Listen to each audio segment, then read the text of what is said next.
Hey, everybody, and welcome to episode 9 of Ready Steady Podcast. Who'd have thought we'd get here? Who would have thought we'd still be going after 9 whole fortnights? Yeah, it's like, 2 months? The most consistent I've ever been in anything. Well, when you're an elder millennial like me, Barry, every week is precious. Oh, to be that young again. Hey folks, post-production Mike just jumping in here to confirm I will be attending AirCon Northwest convention on Friday and Saturday. So in just a few days after you've been listening to this podcast, the convention is a gaming convention in Manchester in the UK. And if you see me around there, please feel free to stop and say hello. I'm going quite casually to just hang out, check out the convention, and play some games, and I'll report back on it in a future episode. But you can find everything you need to know about the convention at aircon, airecon.co.uk. So, as usual, we're going to kick it off with the news, things we've seen, things that have caught our attention, give you some heads up on some things that might be interesting to you, and then we'll talk through the games we've been playing since the last time we recorded one of these podcasts. And that's what we'll be talking about. It's almost like it's a format. Almost like it's a format. Yeah, well, we've had some folks raise things like topics. Do you want to do topics or theming? And yeah, maybe. We'll see. At the moment, I just want to talk about the games I've been playing because I want to try to add value for you guys, help guide you to the ones you should maybe check out and steer you away from the ones that you shouldn't. Sounds reasonable. May it be that they're bad or not for you. That's the other thing, like, you know, as much as we might dislike a game or like a game, other people have different tastes. Poor tastes, some might say. Bad tastes, yes. Some other people are wrong. And some other people think that we're wrong. But those people are wrong. But, you know, I think we're astute enough to understand when a game is, like, straight up, like, not good or even not that interesting. And, you know, when it could be interesting to people who are into the genre or into that oeuvre. Speaking of oeuvres, I've been playing a new game, which is very much based on what I suppose is an old game now. This is a game that arrived from crowdfunding. I want to say in 2017 because I feel like we must have played it in the first 2 years of the show. That's what we like. Timely. Oh, I nailed it, Barry. I nailed it. So, Too Many Bones came out in 2017, and it's designed by Josh Carlson and Adam Carlson from Chip Theory Games. At the time, a relatively small publisher who'd done a game called Hoplomachus, which had quite a following, but not nearly any of the renown that the company has today. And they've gone from big release to big release, and their latest big release is Elder Scrolls Betrayal of the Second Era, which is a Elder Scrolls themed board game that is not based on any of the existing Elder Scrolls video games specifically, but set in the same universe. Have you played the video games, Barry? So I'm aware of all the video games, so Daggerfall, Morrowind. I played a bit of Morrowind, played a lot of Oblivion, and then played a bit of Skyrim. And I know there is... I think that sounds about right to me as well. I did not play Elder Scrolls Arena, the very first one. Yeah. It was still... Because I don't think my computer would have handled it at the time. I think I was too young, possibly. It was a long time ago. But I do remember having fun in Daggerfall. Anyway, so I played through. So the structure of Elder Scrolls is this. If you are familiar with Too Many Bones, there's a lot of mechanical DNA in common. If you're familiar with the video games of Elder Scrolls, there is sort of overarching theme that is very much the DNA of the game, but mechanically, you know, the Elder Scrolls is a kind of an action RPG, right? Like it's first person and you're running around beating up monsters or Maybe you're being a sneaky rogue or a wizard or whatever. But the point is that you're not. It's not a point and click. It's not a turn-based thing. It's very, very sort of in your face and actiony, and it's always been that way. And so, the sort of the setting, the open world, and Elder Scrolls has very much always been sort of main plot, lots of side quests, huge open world, and you can kind of go around, do whatever you want in any order you want, albeit you're somewhat gatekept by the levels of creatures in the areas. And you can influence the outcomes of things and the nature of the world by the order in which you choose to do things and the decisions you make. And this is particularly true of the final offering, Skyrim, although, there is to be another game at some stage, but who knows when. Anyway, and this is quite a good fit for Too Many Bones, which is not open world. It's very linear. It's a linear path, but you would draw a card, and that would be an event, and often it would end in a battle, but sometimes it wouldn't. It would end in some narrative decision, or even occasionally a creative game using the game components, like a little dexterity thing or something like that. And so what they've done is they've tried to broaden out the linear path of Too Many Bones to make it feel more open world. They've added in more quests and things like that. And they've also made some kind of campaign mode. There was a campaign mode for Too Many Bones, but I don't know how much of the DNA of that is present in this. And I haven't had a chance to reckon the rules with that yet. I've just played one game, which is effectively the first third of a full Elder Scrolls campaign. And I'm not going to review it on the show at the moment because there's a chance we'll be working on some edited content with Chip Theory Games. I don't know if that's going to happen yet, but I really hope that it does. So I'll save off my thoughts and my reviews because we may well be putting out sponsored content. But what I will say is if you're familiar with Too Many Bones, you'll see a lot of the DNA in there. If you like sort of these open world fantasy adventure games, it's not strictly tread your own path. There is definitely a mission. And unlike Elder Scrolls, you can't just go off mission and do whatever you want. You have to find time to do that. And it does get increasingly desperate as time marches on. I think, they've had to do it that way because, the other option is to, I suppose, to do something more like Sleeping Gods, where it was much less focused, but they've not done that. They've definitely gone down the avenue of sort of, here's your central directive. And that's going to be based on a guild card that you choose at the start. So you're given a bunch of guild cards that represent these different factions. Then you will have this central core directive. And you can pick up side quests and things like that along the way. And the other sort of major difference with Too Many Bones, because they do still have this core idea of you're throwing a lot of dice, you're going to have skills and things that give you unique dice. You're going to make a dice pool with attack dice, defense dice, and things in it. And you can also get what are misses, and misses build up tenacity, and tenacity can be spent to do unique actions. So it's the exact same backup plan system from Too Many Bones. But where it kind of differs is that you have a stance that you have to pick at the beginning of every attack, and that stance will determine which dice you can use, how many dice you can use, and also what certain dice will do. Additionally, in Too Many Bones, every character has a set sort of tech tree, skill path. Every character has a set skill path. And you won't be able to do all of it. You'll have to pick a few things, but by and large, you pick this is the tanky character, this is the healer character, whatever.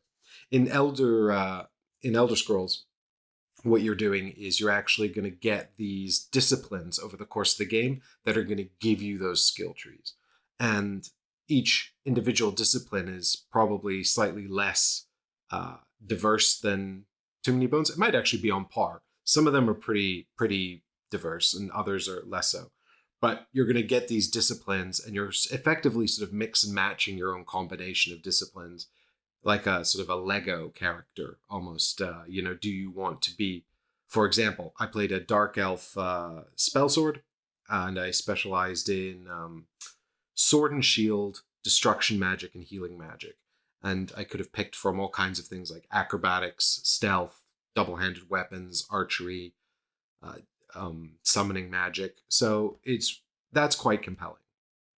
Anyway, this is supposed to be delivering to backers in October, I think, but it is pretty expensive. So if you want to check it out, you want to see it in action, we're going to hopefully have some content coming out on the channel soon. Nice. I missed this entirely. I don't remember it being up for backing.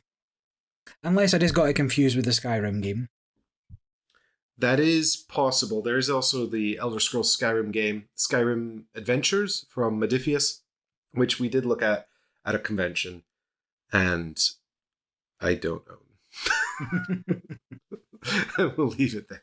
There's also the Skyrim Miniatures game, which is also from Modifius, which is distinct to the Adventures board game. Very different. But both directly tied into Skyrim. In Elder Scrolls Betrayal of the Second Era, you can go to Skyrim. You can also go to Blackmarsh and Lion Rock, Citadel. Yeah, a lot of the main locations that you'll see in the video games. It's worth noting as well, if you don't know anything about the lore, then probably that's not an important selling point for you. And if you do know about the lore, then you'll already recognize that all of the games are set in the Third Era. So this is something of a prequel. So I'm just telling you stuff you already know. Nerds. Speaking of nerds, Barry, there's a bunch of them on BGA. What have they been playing? How dare you? How dare you? So, roughly twice a year, BGA do sort of months of launches where every day a new game becomes available to play on Board Game Arena. Now, it's often less exciting for me because I've probably played it in beta, if not alpha. But at the moment, throughout the month of August, every day there is a new game released on Board Game Arena. And so starting on the 1st, we had Metro. Have you ever played Metro? I have not. It's like, it's a little bit like Tsuro. You know, okay. where you get your I've played Tsuro. Yeah, but except you start completely around the outside and you get points for every complete line that you make.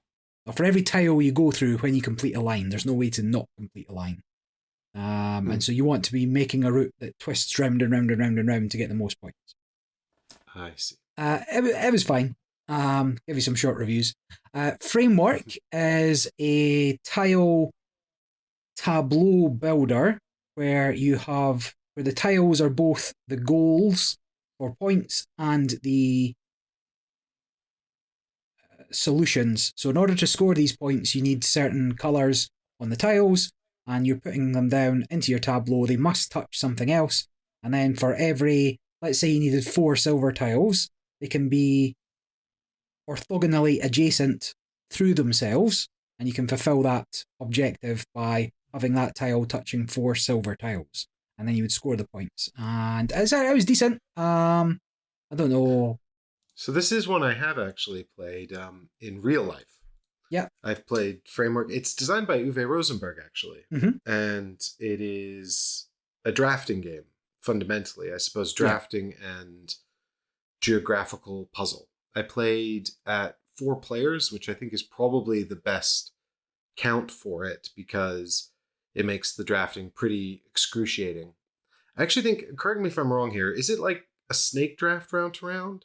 Well, I was only playing 2 players, so the way it would work is player 1 would take 1, player 2 would take 1, then player 1 would have to take the 3rd tile, whatever was left.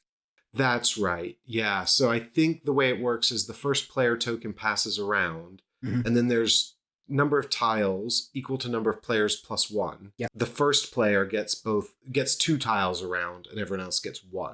And the first player gets the first and last tiles, and is often saddled with something that's a bit crummy. Yeah, you just stick that over to the left.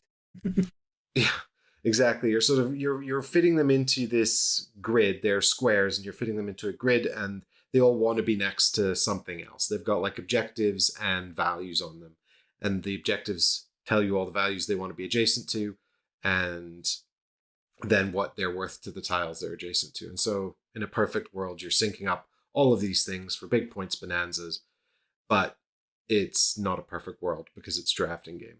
And I think that the game ends when somebody reaches a certain... You basically get all your little daubers on. Yeah. Yeah, when you trigger the objectives, you get to put little tokens out, and when you get rid of all your tokens, you win. I remember thinking the game was clever and quite neat. It was quite brain burny and very simple, but I didn't feel compelled to sort of pick up a copy or own it. No, I thought it was enjoyable. I mean, I only played it 2 or 3 times, but it's there now. It's now on Board Game Arena. If I ever fancy playing it some more, can be done. Yeah, I think if you like those light sort of middleweight or like not middleweight, like lighter games, but like if you're into your Calico, I think it's worth looking at. If you're looking for something like that but different. Mm-hmm. Then just to run through the other few that are out. So Shipwreck Arcana. Have I spoke about that before on here? No, I don't think so. I haven't heard of it. I don't think. Oh, it's a deduction game, where you're trying to ascertain which number tile the other people playing have. But it's cooperative. So it plays a little bit like, say, Love Letter. So I've got a tile number between 1 and 7 in my hand. On my turn, I go into the bag, I pull out another tile, and then I have to play one of my tiles in front of one of these Arcanas, which are like tarot-sized cards. And each tarot card has a restriction as to what can be played there. So it might be, if play a tile here, if the tile in your hand is lower than the tile you're playing. And so if I was to put down a 2 on that tarot card, the next player would be able to guess that I had a 1 and we'd get a point for that. Now that's a very straightforward version, of course. These are not as easy to know as having a 2 or a 1. Obviously, if I put a 7 down there, then they've got no idea what I've got. They just know I don't have a 7. So trying to give the most amount of information to the other players and the fewest tiles is the trick. But the restriction is there are also pips on the numbers that you're playing, and each tarot can only absorb a certain number of pips. And whenever you exceed that number of pips, you lose that card and it flips and becomes a power that you can use, but then the negative score goes up. And I think it's first to 7. So either you guess 7 numbers correctly, or 7 tarot cards get, or Arcana cards get exhausted. And it's a race in that sense. But every time a tarot card gets exhausted, it flips over and it has an ability such as guess 2 numbers this round. And so it makes it easier to get the next one. And it's a very clever, very fun little deduction game. Shipwreck Arcana. You can try it on BGA. Yeah. I'll very quickly run through the other ones because this is where things start to go downhill. Gobelin de Bois. I can't even remember the game. It was not good. Oh, I remember now. You've got split cards and you have to build onto a shared tableau. You can rotate the cards whatever way you want. And that's the only thing I really remember about it. Play your cards out. You might get a treasure. Didn't understand it. Didn't like it. Open season was fairly mid. You have an 11. You've got 11 spaces on your inn. You're drafting 2 people from a selection of 4 to come to your inn. The spaces you put those people in have different abilities, and you're trying to either get the board will tell you, but you're either trying to get all different families or all the same family to try and score some points. And depending on what turn you're putting somebody into your inn, does something. It was very boring. We were very bored after like 5-6 turns. So don't recommend it. And then today, which is the 7th as of time of recording, we were Distilled is now available. And I do like Distilled, and I still like Distilled in real life. But playing turn-based Distilled on Board Game Arena just makes it a very, very dry, dull game. So you mean asynchronous, right? Asynchronous, sorry, yes. Yeah. You come in, you take your turn, and you realise there's nothing. The decision is nothing. And then you go away again for an hour, and you come back and you do the same thing again, and it's very unfulfilling playing asynchronously. However, I do still quite like the game overall. Right, anyway, that was it. So Board Game Arena all this month of August. You may get a new game every day. Who knows what will be next? Fantastic. Well, you can go there and check out some of those if they sound interesting to you. But I'm going to talk about a game that comes from a time when Board Game Arena certainly didn't exist. This is Lord of the Rings, The Confrontation. And if you've ever seen this, it's effectively Lord of the Rings Stratego. And if you don't know what Stratego is, it is a game about setting up some hidden soldiers, and then they go to war with each other and delete each other. And you don't mind too much about them deleting each other because you're trying to capture the flag in the other person's base, but it gets harder and harder if all your people are being killed. Lord of the Rings, The Confrontation kind of works the same way in that the forces of Mordor are trying to reach the Shire. They can get 4 in the Shire, and then they win. They can also attempt to defeat Frodo, but he's very slippery. But if they defeat Frodo, they win. And if Frodo gets into Mordor, then the good guys win.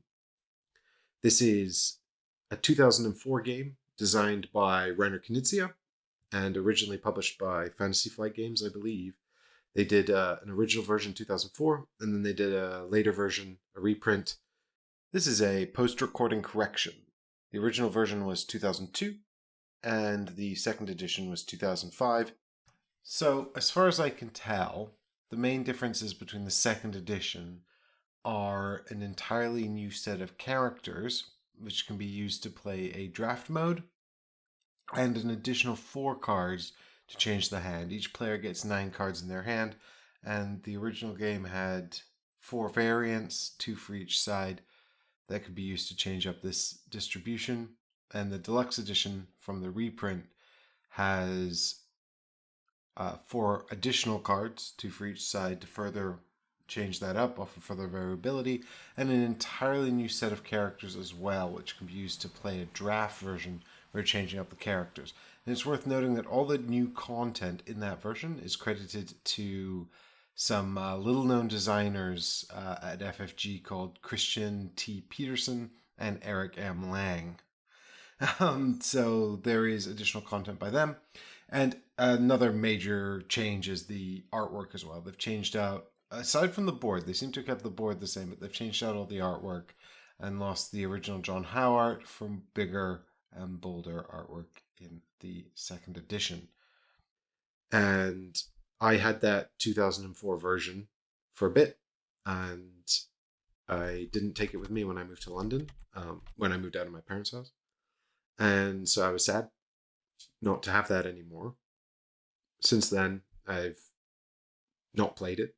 So this is a new version coming to GameFound, and it's going to be put up by Ghost Galaxy, who are the team behind the resurrection of... Keyforge? Keyforge, yes. The team behind the resurrection of Keyforge. So they've run 3 campaigns for their additional Keyforge sets, having acquired it following the end of that print run with FFG and Asmodee.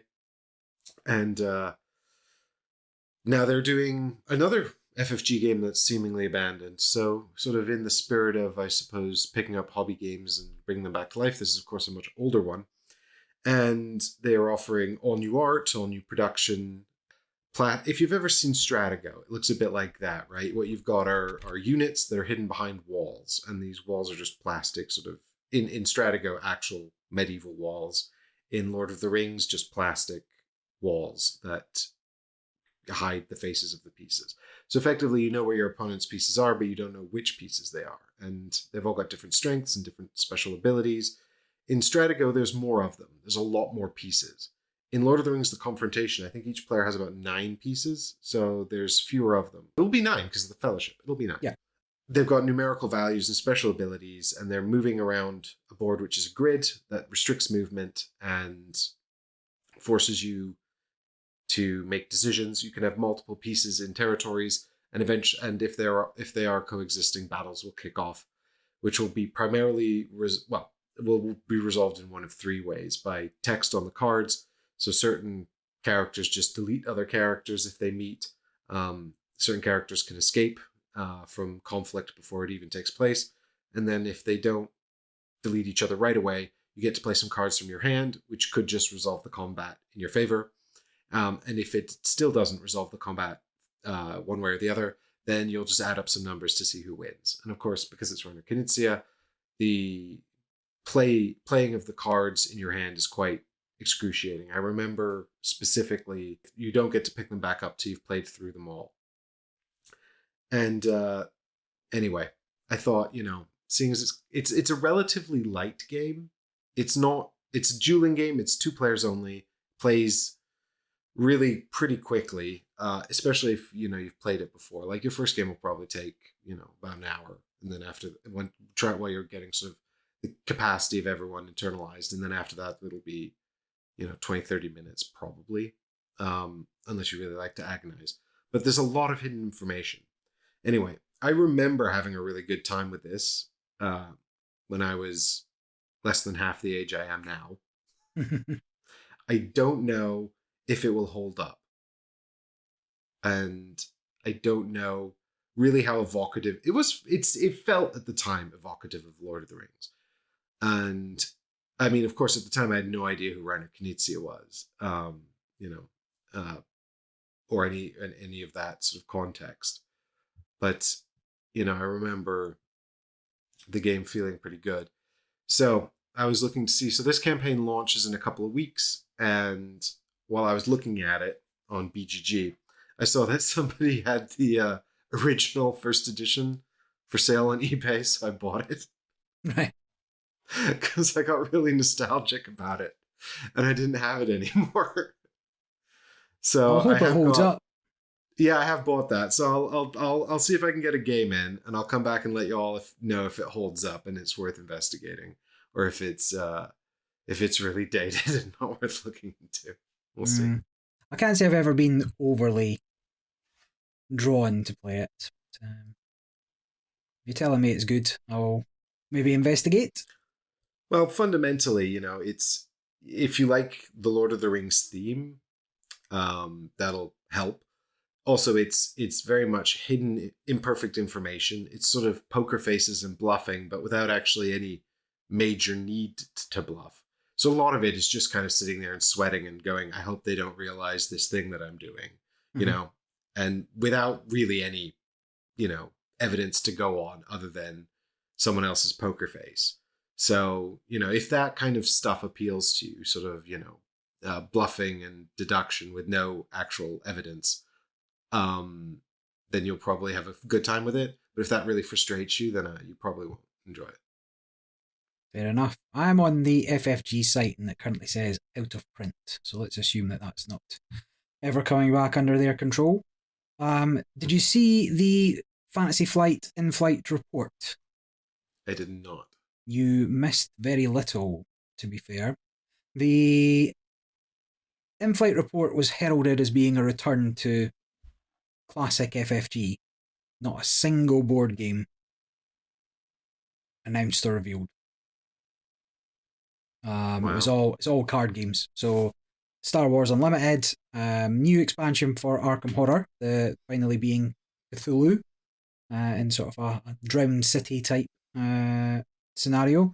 What else is on there? They hinted that something big was coming for Twilight Imperium 4, but literally all they said was, yeah, something a bit bigger's coming. Didn't announce anything. Yeah, I understand I know what they're talking about, actually. I don't know how much we're allowed to say. So all I'll say is if you like Twilight Imperium 4 and you're into it, and I know you are, Barry, there's definitely something exciting coming for fans of the game. I see. I hope it's not just more RPG stuff. What they really need to do is... I don't know still if that's too much, but it's definitely for the board game. All right, fine. Well, at least that would be the only thing that was actually a board game then. Right, and they didn't even announce it. No, exactly, yeah. It's just very much, I don't know, a shell of its former self, right? Pretty disappointing overall. But something that isn't disappointing is the current Humble Bundle, if you like, digital games. So humblebundle.com if you want to check it out. There's a website where they get collections of games or books or all digital, and then sell them with a lot of the money going to various charities. And you can donate more, but at the moment for £13.93, you would get the digital version of Dune Imperium, Calico, Terraforming Mars with both Prelude and Hela and Elysium, Everdell, Wingspan, Munchkin Digital, Root, Scythe, and Sagrada. So I've got most of them already, unfortunately. I don't think I have Dune Imperium on the digital format, so that would be about the only thing I'd be buying that for. I think I've actually got everything else, also apart from Munchkin Digital. I can cope without that. Yeah. And a 30% off coupon for one of the expansions. It's like, well, thanks, but I doubt I'll be getting more. But I just need to figure out how to cram more Munchkin into my life. Listen, I used to have a lot. Yeah, I think we talked about that in the first episode of the podcast, didn't we? I'm done with Munchkin. But that's a very good deal at the moment. It runs for at least until the end of August, or maybe sort of next 16 days, I want to say. So you'll have plenty of time after hearing this, if that appeals, to head on over and pick up some digital gaming. So I've got a reasonable number of these actually already as well. I've got Dune Imperium, but not on Steam, on my phone, the iOS version. Yeah. But what I would say is that the Dune Imperium app currently has the original base game, and Rise of X expansion just came out recently. And it's a great implementation. Works really, really well. The Terraforming Mars, I also have that with Prelude. That's great. Really good implementation. Works excellently well. Wingspan, I've got that. It's a bit of a sketchy implementation, if I'm honest. Mm-hmm. I don't think it's great. I think they could have done much better. But, it's certainly operational. And what they did do is add lots of nice animations. So it's a very pleasing looking implementation, even though it's quite difficult to actually see what everyone's doing. It feels like a very solo experience because you can't really see other people's boards or what they're doing on their turns very easily. The interface is not well done. And I've got Root as well, but on my phone again, on iOS. And that's a reasonably good implementation of Root. And it's got some good tutorials in there for all the base game factions. I don't know if they've released additional factions or content, but the stuff they have done it's a great way to learn Root if all your friends know it already and they don't want to teach you. Mm-hmm. Or you want to practice on your own so you can play with them. I think the app's really nice. And I've also got the Scythe app on my computer, and I think it's terrible and I hate it. I agree. Actually, I don't really like Scythe, and then the digital version's even worse. If you want to see the digital version, I'll plug Board Games with Barry, crossover there on YouTube, where I play through the digital version. But I will say Terraforming Mars, Board Game Arena does it better. Wingspan, Board Game Arena does it better. Yep, that makes sense. For both of those. And I'm also Everdell on iOS, but I don't necessarily feel the need to switch to Steam. All right, but for £14, that's a pretty good deal anyway. It's a good deal. You get something there you want. Like, you'd pay that for one of them. And the nice thing is as well, when you buy the Humble Bundles, what you get are Steam keys. So if you get duplicates of stuff you've already got, you can give them to your friends that you want to play with. Yeah. What other Ultimate Editions?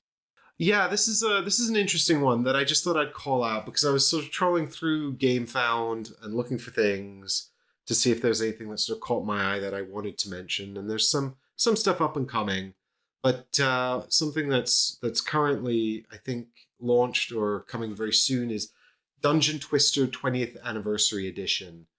And this is a competitive dungeon crawling game from also 2004. So it's 20 years ago. And this is designed by Christophe Bollinger, a French designer famous for Archipelago, and also a game called Rise and Fall, which we did talk a bit about on the show. That was a very recent one. Kickstarter is still delivering, although I didn't actually end up backing it in the end because it just didn't quite go in the direction I was hoping it would. No. But the 20th anniversary edition of Dungeon Twister, now on GameFound, contains all of the expansions, all of the extra bits. You can get all kinds of deluxe goodies in there. So if this is one that has got sort of strong nostalgia for you, or you like the idea of a competitive dungeon crawling game where I guess you're competing to loot the dungeon. I've never played Dungeon Twister. I know that it's sort of known for being A, competitive, and B, modular. So you sort of randomize these tiles all at the start, and then you're all kind of running into the dungeon and trying to grab loot which you're hiding behind a player screen. That's about all I know. And I think it's whoever's got the most loot at the end. But that's up on GameFound now, so you can go check it out if that sounds something interesting to you. Yeah, I've also not played Dungeon Twister. I think I've seen it compared a few times to Wiz War. I don't know if you ever played Wiz War 8th Yeah, edition, I do know perhaps. Wiz War. Well, this is supposed to be like the tactical version of Wiz War, where you want to plan it out a bit more. Once you see what that dungeon looks like, versus Wiz War, where you're running around flinging fireballs. It's utter random chaos. Yeah. So, but I can't confirm or deny that, having not played Dungeon Twister. It must be a decade since I last played Wiz War as well. Whoa, another post-recording edit. This is just to mention that Dungeon Twister is on Board Game Arena. So if you want to try it and see if it's something you're interested in, you can go and try it on Board Game Arena. And it's free to play, so you don't even need a premium account. GenCon's on at the moment, Barry. Is there anything cool happening at GenCon? Well, GenCon is just done. A couple of things I've seen pop up on my expansion list is a new window for Sagrada. They do it every GenCon. And it's not like I need another window for Sagrada. I have 50 of them, at least. So just to be clear, this is the little card that slots into the player board. Correct. So the thing One you're new going to little put your card. dice on. Yeah, so it's just a single little card. Like, I must have 20 odd promos of windows already. They do them. They bundle them up on their site. That's Floodgate Games. And you'll be able to get a hold of it, but another one was released at GenCon. And then I saw something I wasn't expecting. Apparently this is a surprise promo of Bleeding Heart for Final Girl. And it's just a small two-sided square card. You can add it to any game of Final Girl and gives you a small extra power. So during a game of Final Girl, if you flip your final black health token and it's blank, treat it as if it had a single heart. And this card is good only for a single use, so you can survive that one extra turn if it comes to it.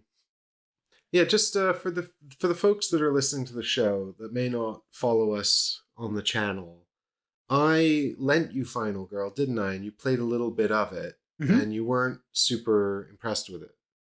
No, my problem was the inability to necessarily get better at it. The core game, so the first one, Hans, Happy, Camp, Happy, what was it called? Happy Trails. Camp Happy Trails. Yeah. That was fine, and I enjoyed it enough, and the first game I lost, and then the second game was like, okay, I kind of know what I'm doing, and I was able to do it, and nothing particularly stopped me. And then I played the Poltergeist level. Is it just called Poltergeist? And apparently that's, can be one of the harder ones, but harder because it's swingy. Yeah, it's called Creech Manor. And yeah, it is. So the Final Girl is it's a solo only horror game, dice game. So it's designed by AJ Porfirio, put out by Van Ryder Games, and it's The Haunting of Creech Manor is the Poltergeist one. And it's a solo only game. It's a dice game in which you are sort of managing a pool of cards as you negotiate a scenario in which you are the final girl. So the ending survivor. You must take down the villain of the episode, and each box contains a setting and a villain. So The Haunting of Creech Manor contains both Creech Manor, the setting, and the poltergeist as the villain. And one of the appealing things about it is you can start to create your own Lego horror. So, if you've got Camp Happy Trails, which is the summer camp with Hans, then you can Hans the Butcher. It is for all intents and purposes Friday the 13th. You can take Hans out of that and put Hans in Creech Manor. So now now Jason is in the haunted house, right? Yeah. And that's got some appeal to it. But I've live streamed some Final Girl on the channel if you want to check it out. This is all from season 1. There are now 3 seasons. Each one contains about 5 or 6 episodes with settings and villains. And I have the exact same observations as Barry. I've not sought out the later seasons. I enjoy playing it on the show a lot because it's very entertaining, I think, to watch. And it's a good laugh, but it is absolutely a roller coaster. And you just kind of get on the ride and ride the ride. It's not a puzzle that you can really solve. You can just get lucky or don't. Yeah, the first time I played the Poltergeist one, just at the beginning, the Poltergeist, I had to put her around for a little bit. The Poltergeist moved out of the room, the last room on the bottom floor. I snuck in, found everything I needed, and got out, and that was the end of the game. I was like, okay. Yeah, that sounds like a pretty because the in the Poltergeist one you have to like rescue a little girl and find her teddy bear, and they're all hidden in decks of cards, and if you just happen to get lucky, it could end pretty quickly. Which you did, and that was kind of the nail in the coffin for me. It's like, well, I understand why it would be much more difficult were they in the attic, but if it's not going to be, if the game's not sculpted to that degree, then it could be that every game I play is as easy as this, or every game I play is literally impossible to win. Like, that's not fun. Can't. I raised these criticisms. I've raised these criticisms about sort of solo style games or even cooperative games before, where I think when it's a very modular type of game, one of the things that's going to hold it together or, make it fall apart is the inability to effectively anticipate the difficulty and the inability to feel as though every time you reiterate or attempt the puzzle again, that you're not improving or learning something new you can apply. Regardless, as I said, just it popped up on my new releases and I was like, oh, interesting. All right, moving on to releases that are not GenCon. No, the releases that are not released. So this is just an announcement, I think. A new Abyss expansion. So De Profundis. And Abyss is Bruno Cathala. That was it. He's the main Abyss man, right? Is it the second designer Charles Chevalier? There's the other one. French designers. More French designers. Oh, oui. So this is a 2014 game, a good decade after Lord of the Rings Stratego. And this looks to be a mini expansion. It seems to just be 10 cards, which adds some outcast lords. So Abyss, you played any Abyss? No, I haven't, but I've heard very positive things about it, and I know it's been quite hard to get for a while, actually. Yeah, I mean, I quite enjoy Abyss, and I quite enjoy Abyss Conspiracy, particularly solo. But Abyss is a game you're building up your underwater kingdom to some degree. And the way you do this is by revealing cards from the top of a Lord's deck. And there's 4 different colours of Lords, and they have different values and different abilities. But the same ability spread across the colours. So a level 1 Lord will always have a bronze key and a level or a silver key. And then like a level 6 Lord is just worth the 6 points, but you have to reveal additional Lords to leave behind for other players to choose from. These kind of things to balance the abilities. And you're trying to collect, you're trying to build up your kingdom, which is just by putting down the tile, putting down the cards in a reverse pyramid to try and make as many of them join together as possible. So at the end, you'll get the points that your lords are worth, the points for how many your biggest area of touching lords, and then every second matching key you reveal, you'll also get like a location, which has other ways of scoring points. Maybe it'll be, it might just be straight up points, or it might be for every 2 silver keys you have, you'll get a point at the end of the game. And there's also a couple of other resources that are points, which are pearls, which you'll get. So that's the little round things, not a disaster you have to deal with yourself. Pearls. Try saying pearl, Carl, world, Scottish accent. And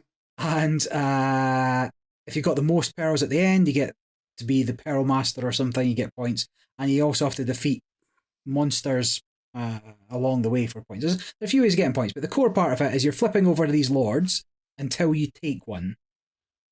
And if you flip over 3 and just take the last one, then you've left those other ones up there for other players to take. And if you leave multiple of the same colour, they stack, and then they can take the whole stack at once. So you're kind of pushing your luck in terms of flipping them over, because you want to get something that's useful for you, but you don't want to leave too much for other people. This is sorry, Barry. This is the big box version of the game, right? Yeah. Yeah, because there's the little one as well, isn't yeah, there? Conspiracy. The Conspiracy is identical, and actually it's one I've played more, so I'm maybe confusing them a little. But there's a monster track for the big one that isn't in the little one, and I'm pretty sure. Yeah, because I've played the little one, and I was like, this sounds like something I've played. It's the same game. It is almost literally the same game as far as I recall. But you like it, right? Yes. Abyss. And Yeah. I think anybody that had a problem with Abyss when it came out, because it looks like a much bigger game than it is. You see the art, and it looks sort of dark and brooding, underwater kingdoms. And then you play the game, and it's like, oh, it's just a little flip cards, push your luck, set collection type game. And it maybe didn't match people's expectations after seeing the sort of beautiful box art where it's, the full, there's multiple versions of it as well with full sort of face art of these underwater lords. Portraits, yeah. Really dark, brooding portraits. And then you play the game, it's like, oh, is that is that it? And so I'd actually not played it for a while. I thought it was a bigger game than it was, and then I played it. I was like, oh, that was super simple. So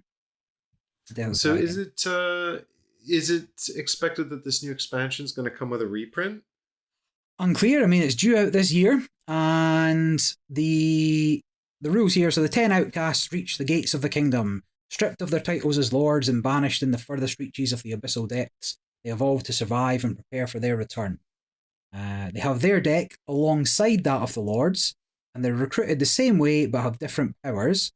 An outcast may allow you to steal a location from an opponent. So there's very little interaction in the base game. But it doesn't change any rules, it just adds this 10 outcast cards. So you have to assume that if they're going to bother making any kind of expansion, they want people to be able to play it. And so you have some kind of reprint. Yeah, so when I've heard publishers talk about this sort of thing in the past, especially releasing a expansion for a game that's been out of print for a long time, they tend to make the point that there's not really any money in just putting out the expansion. Mm-hmm. The point of it is to sell a reprint that goes alongside it. So I'd be very surprised if this wasn't accompanied by a reprint of the core game. And I haven't played Abyss Big Box, but I know that one of the key complaints about Abyss the Conspiracy, which is the little box version, is it's sort of a push your luck game. If I remember correctly, it's sort of a push your luck game where you're not actually really punished for pushing your luck. What happens is you make really appealing sets for your opponents to take. Mm-hmm. So you're punished in the way that you give too much away to your opponents. And because you go around the game in turn order and the turn order is fixed, if you get someone who is particularly novice at the game or not really good at reading the board state, then the person to the left of them, is just going to have a really good time. Yeah. And I think that complaint extends to the big box version. I don't know for sure, but it sounds like if this is if this is adding sort of additional player interaction, a way to sort of pick on someone who you might not necessarily be sat next to, it might be looking to solve some of those issues. Yeah, I've not played the other expansions. I think this is the third expansion. I've not played Leviathan and... Is it Leviathan and Kraken? Am I making that up? Yeah, Kraken and Leviathan. Kraken's definitely one of them. Yeah. And I'm just looking at the rules again just to make sure I'm right. Yeah, it's pretty much that. You're flipping over cards. It's either lords or monsters, and you can either choose to take the card values or fight a monster for different rewards like extra keys and pearls and and stuff like that. Yeah, very similar game. Neat. Well, I will be. Hopefully, it'll come along with a full reprint. We can have a look and see if it's worth picking up. I think it might be on Board Game Arena as well. Yes, Full Abyss is on here as well. So with the expansions. Yeah, both expansions. Great. So you can check out Abyss with both expansions on BGA, and if you like it a lot, you might be able to pick it up if it's reprinted with this new expansion. Speaking of playing games, what has been on the table for you? Well, we've been playing a game together, Barry, but before we talk about that, I'm going to talk about the new hotness. I've been playing the hotness. I've been playing Arcs. I recently received my pledge from Leader Games, which I bought via crowdfunding through their campaign. Arcs is designed by Qwirkle and published by Leader Games with art by Kyle Ferrin. And if that all sounds very familiar, it's because it's the exact team who did Root. Qwirkle has also designed John Company 2nd edition with his own company, Whirligig Games. They've also got a forthcoming title called Molly House, and they did Pax Pamir 2nd edition with that company as well. And Cole has also designed Oath with Leader Games as well. And so lots of sort of big competitive games. And I think you probably all heard about all of these games, so I don't really need to go into too much detail about them. Arcs is a space game. It's called Conflict and Collapse in the Reach. The Reach is the area of space in which it takes place, and you'll each be playing as different space factions, going out into the Reach and attempting to earn kudos. We're getting a prestige. I think it's called prestige in the game. And then in the rulebook, it just has in brackets, it's victory points. We're not fooling anybody. Yeah.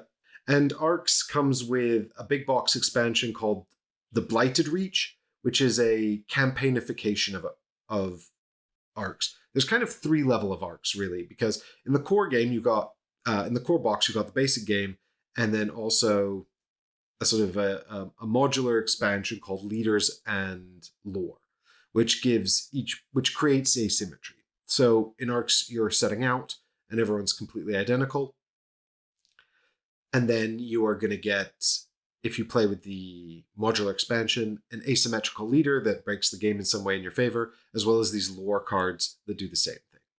And these don't have any further use in the game. It's still, it's still the same thing, but it just sets up these asymmetries at the start. And it says in the rulebook, it's very serious. It says, don't play with these if you haven't played Arcs. Make sure you're across it. Right. And I didn't play with them, which is a rare instance of me actually respecting the rulebook's recommendations. Because I felt like if I'd played my first game of Root with the Vagabond, I probably wouldn't have been as excited about it. Yeah. And so I was like, okay, do you know what? I'm going to trust the rulebook on this occasion. And I'm glad I did. I still haven't played with Leaders and Lore. I'm excited to dive into it, but more on that in just a minute, because I was talking about the sort of forms of the game. So you've got the basic game, then you've got the game with Leaders and Lore put in, and then you've got the Blighted Reach expansion, which is the big box. So this expansion is like twice the size of the core game, and it adds way more cards that are present in the core game. And the premise of this is that you actually play 3 games of Arcs back to back, and they have this sort of ongoing story that is brought together by the campaign box, and you will develop your faction and your asymmetries and things over the course of the execution of this campaign, which could feasibly be played in a day. It's sort of like an 8-hour affair or something like that. It's not your 20 or 50 hour campaign thing. Mm-hmm. But we've only played the base game. There's also a little thing, Leaders in Lore, a little expansion. That's just more Leaders in Lore cards for further variability in the base game. But I just played 2 games, 3-player, which is a bit of a shame because I really wanted to try the 4-player and the 2-player as well, but I didn't get a chance. But it goes 2 to 4. There is no solo mode at all. And it is it's not really 4X-y. I mean, it's sort of 4X-y in that it's got exploiting of planets for resources. It's got expansion of your civilization, although it's called Collapse for a reason. I'll get to that in a minute. It's got the conflict, execution of your opponents. And what's the 4th X? X. Gonna give it to you. Making it on your own. X go deliver to you. Explore, expand, exterminate, Exploit. Explore. Yeah, okay. So actually, what it doesn't have is explore. There's no explore. Right. The board is fixed from the start. There is a sort of a setup card that you'll use at all player counts, which will change up what parts of the board are in play. So you'll never play a game where the whole board is in play, unless you do it in Blighted Reach, which I'm familiar with. But you will set that up, and then you will start playing the game. And it is 5 rounds. It's first to a set number of points based on player count. So similar to Root in that respect, but not similar to Root in almost any other respect. And you're racing to get to these points, and the game is divided up into what are called chapters. And each chapter is a round of play, and players will take turns in a round based on the number of action cards they have in their hand. So at the top of the chapter, you'll be dealt a hand of 6 cards, and then you'll play through these 6 cards. You may play 2 cards in a turn. You may be able to acquire additional cards from the discard pile and things like that. So there will be a certain amount of asymmetry. So it could be the case that a chapter ends with rounds where only one player is taking turns. And that player's got sort of free reign to do what they want because they know there'll be no reactions from the other players. And these rounds are a hand of trick-taking, essentially. It is loosely based on trick-taking DNA. The action card deck is 4 suits, and each of those suits allows you access to these actions that you're going to do. And those actions are primarily build things on planets, like cities and spaceports, which allow you to get resources and make more ships. They allow you to move the ships you do have around the sectors on the board. And the board is divided up into these different planet areas, as well as a big old sort of gate section in the middle, which is quite important actually for navigating the board and can be blocked up by your opponents if they want to stop you from accessing certain planets. And so you're going to be able to move around that. There's a very important marketplace of guild cards, and this is a way you're going to develop asymmetry during the game, but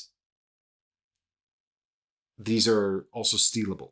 So just because you've got a guild card very much doesn't mean you're going to be able to hang on to it for the whole game. But if you do get these guild cards, then you will have some asymmetry in the game anyway.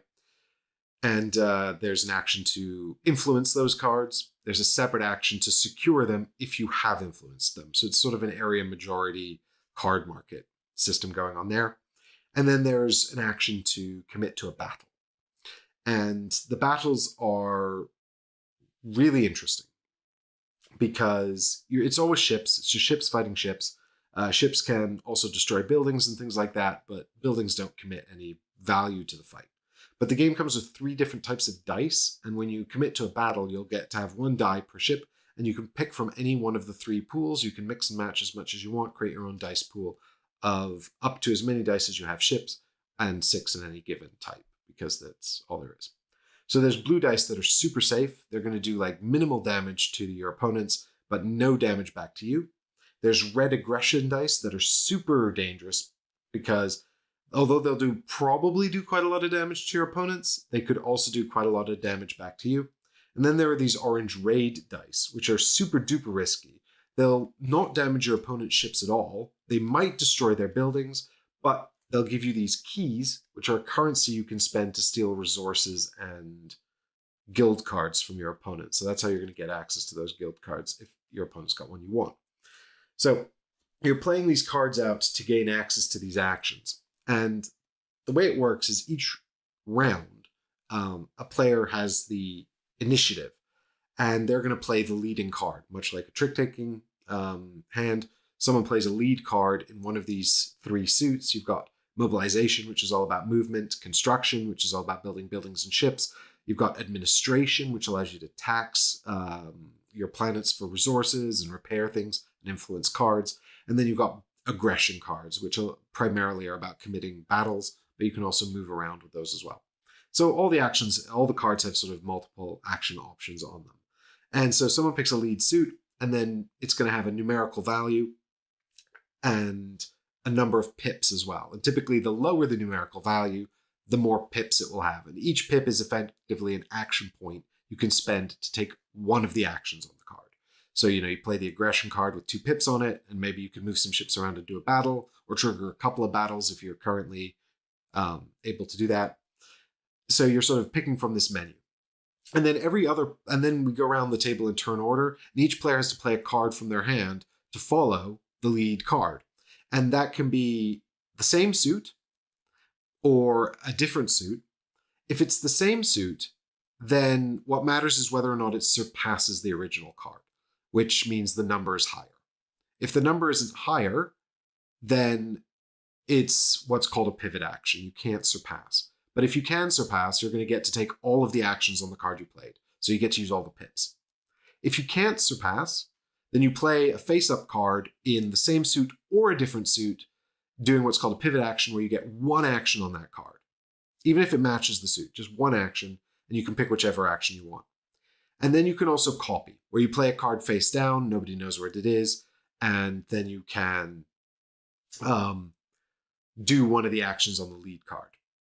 Just one action. So basically, unless you're leading or surpassing, you're only getting one action, which is it can be really consequential if you can get the right action in the right moment, but it doesn't feel very good. Mm. So what you're going to want to do is become leader and play your own cards for full actions. You're going to become leader either by surpassing, so you've played the highest number in the lead suit, beating the lead card, and then at the end of the hand, or the end of the round, the initiative will pass to whoever played the highest number in the lead suit.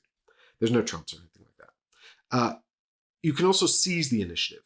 So when you play a card either to pivot, surpass, or copy, you can play a second card face down, and you take the initiative right away. And then it won't pass to anyone at the end of the hand. So even if someone surpassed with a higher number, if you've seized it, you've got seized the initiative, you've got priority over them, and you get to keep it. But of course, this means you're down a card, and you're going to have effectively one less round than everybody this chapter. It's agonizing. It's absolutely agonizing. And what makes it more important is that the only way to score points in this game is to declare ambitions. There are 5 ambitions. One is have killed the most people. One is own the most raw materials. One is have captured the most enemy pieces, which is distinct from killing them. One is have the most relics, and one is have the most psionics. And when you have the initiative and you play a lead card, it will have an icon on it, which refers to one of these ambitions. And you can choose to declare for that ambition. So you can only do it if you have the initiative and you're playing a lead card, and then you can declare the ambition shown on the lead card you've just played. So you have to be thinking, is this something I want to turn on? Because when you declare the ambition, the number of the card you've played drops from whatever it is to 0, making it very easy for everyone else to surpass. And you still get all the pips. You still got all your action pips because you've led with a card, but you just have value 0 on the card. So if anyone else can follow suit, they're going to get full actions as well. Right. And then what happens is you take a victory point token that's available. There's 3 of them, and they come out in descending order, so you can't pick. You just assign to whatever ambition you've declared a victory point value, the highest one currently available, and that just turns it on. Now everybody's competing for that, and at the end of the chapter, we're going to look at all of the ambitions that have been turned on, and whoever's winning in each category just gets the points. There's a second place, and all the ties are mean, so you're always dragged down by tying with someone. And additionally, people can declare the same ambition twice to just make it even more lucrative. So this is ultimate player agency over what we're doing. Like, nothing you do really matters unless you're declaring ambitions and fulfilling these ambitions. Like, you could be going to war, destroying ships, destroying cities, getting guilds, capturing other people's agents. But if somebody just keeps turning on psionics a lot, none of that's going to matter. It is, I think it's got the potential. So I think people might bounce off it because it's not got a lot of really apparent heuristics. It's hard to know how to do well. If you're not familiar with trick taking, it's going to be pretty tricky to learn how to play, albeit it's not that complicated. Like, it is so crunchy and it's so agonizing because really everything that you're caring about is what do my opponents care about? So it's so opaque. And the board state is absolutely critical constantly. What are they capable of? What are they going to do? Where can they beat me? Where am I safe? You're never safe. How come I can't turn on the ambitions I want to turn on because I got a bum hand? How can I do what can I do with this hand? Like, what can I do with this awful hand I've been given? Where can I sort of sow the seeds of chaos and hopefully, mitigate the potential good hands my opponents have? There's not a lot of good heuristics. And I think if you're not really familiar with these, I want to say these sorts of games, but it's tricky to... What is it? Put it it's a sort in of the game. context. Yeah. Yeah, what is this sort of game? I can honestly say, in my experience, the only thing that sort of comes close to this is Brian Boru, the Osprey game about the King of Ireland, which is also a trick-taking game where you're getting actions based on your tricks, but it's a simple area majority game. So, I mean, it's simple. It's a simple enough area majority game, and so it's more apparent what you need to do to win. In this, what you need to do to win is turn on the ambitions and then win them. And parsing how you can win those ambitions is very difficult because it kind of asks you, what are you capable of this turn? How good's your hand? And just the sort of the basic strategies around how to play those hands. It feels really new and really weird.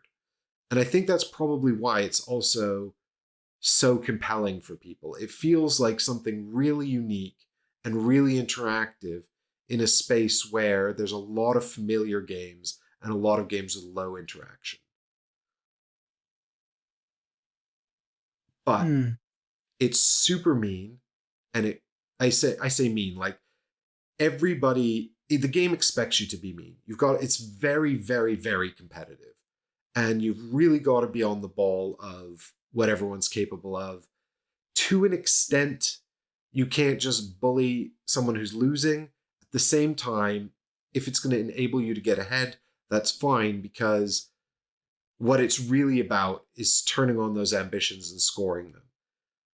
I also think it's hard to arrive at a place where you can't do anything, because everything you do is going to have consequences for other people, particularly if you steal the initiative. It's a big move, and you've got to make sure you profit from it. But if you seize the initiative in a moment when someone didn't plan on it or expect it, it can really disrupt things, and that can be very consequential.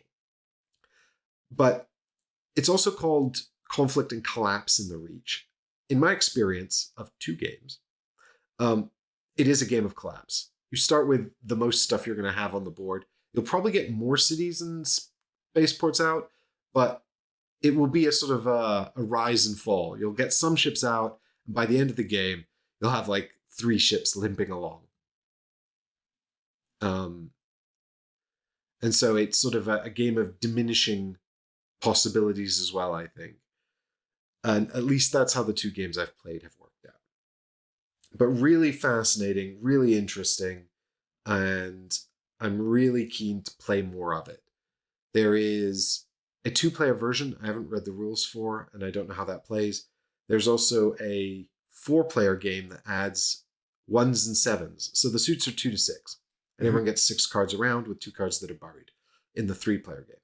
In the 4-player game, 1s and 7s are added in, and the 7s have this added value of allowing you to seize the initiative. So it's a new way to sort of do that. That doesn't necessarily require you to play 2 cards. But really interesting. So I'll get a chance to play this at some point. A few people have kind of been eyeing it up. I know somebody that has it, somebody that's bought the retail version as well, so waiting on that, but not had a chance to play it. The main complaint I've seen from people playing it at least the first time or the first couple of times is this disparity in the number of actions via the pips. So where you get a hand of cards where you're not in control, and at every time you're unable to wrest control without perhaps giving up that extra card. And even then you have a weak hand should you do it. So I think there is absolutely some truth to that. After 2 games, what I've become aware of is that one action can be very, very consequential. It can also be quite inconsequential. And if I'm not going to be able to leverage my hand this chapter for like major gains, then it is better in many ways to ditch a card and seize the initiative so I can have a bigger turn in the future or in the next round than it is to maybe play a card to copy one action that's not that consequential or pivot to one action that's not that consequential. There is also this heuristic around if you've got a hand of all the same suit, then you can sort of understand that you're going to be able to hold on to initiative provided no one's prepared to seize it. Mm-hmm. And so these kinds of heuristics I think will become apparent as more people play. But this is what I'm talking about when I say it's sort of unfamiliar, and the heuristics for good play are not super apparent. Having said this, in both of the games I've played, I've scored very well, and I didn't lead on a lot of hands.